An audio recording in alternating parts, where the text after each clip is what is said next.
Minn mindu daħlet fis-seħħ riforma fil-liġi tal-kera għal kirjiet ta' qabel l-1995, 460 familja gawdew minn dan is-sussidju li qed jagħti l-Gvern. Irrappurtat dwar dan il-Gazzetta Kulħadd li wriet kif mill-ewwel sena mir-riforma li ddaħlet f'Ġunju tal-2021 kien hemm 122 familja li gawdew mill-għajnuna li kienet aktar minn 200,000 euro waqt li issa 7 xhur wara l-ammont żdied b'aktar minn 340 familja oħra. Ċifri li ġew ippubblikati fil-faċċata tal-Gazzetta Kulħadd juru li mill-ewwel ta' Ġunju tal-2021 is-sussidju maħruġ mill-Gvern kien ta' iżjed minn 1,700,000 euro. Din ir-riforma toffri stabilità u protezzjoni l-inkwilin u ġustizzja lis-sit tal-post filwaqt li fl-istess ħin tassigura li ħadd ma jispiċċa mingħajr saqaf fuq rasu.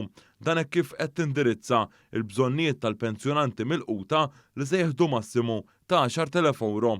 Bil-liġijiet il-ġodda, il-Gvern qiegħed jerfa' ir-responsabbiltà soċjali minn fuq spallej is-sidien u jassigura li din hija l-aħħar ġenerazzjoni li tista' tirċievi protezzjoni. B'hekk is-sidien qed jiksbu id-dritt tal-kera li tirrifletti l-valur tal-proprjetà fis-suq miftuħ, mekkaniżmu awtomatiku li jżid il-kera skont l-indiċi tal-prezz tal-proprjetà.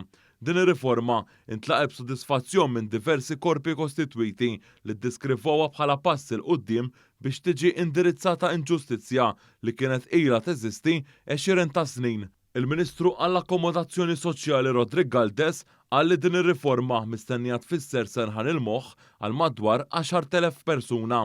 Riforma aktar milli importanti, l-importanti huwa li timplementa. U għalhekk kieku aħna ma minna xejn, kien jispiċċaw madwar 10,000 familja barra triq u kien jitilfu dritt tal-protezzjoni li kellhom fil-kirja l-antika tagħhom.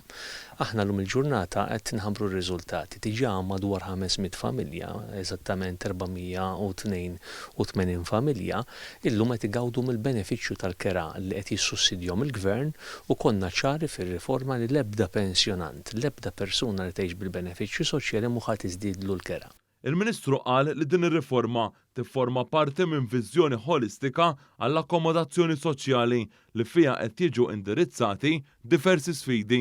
Din hija waħda mir-riformi importanti li wettaqna mhux biss wara r-riformi tal-kirjiet residenzjali, waħda mir-riformi kbar li rnexxinna wkoll wettqu b'suċċess u llum qed naraw ir-riżultati pożittivi tagħha.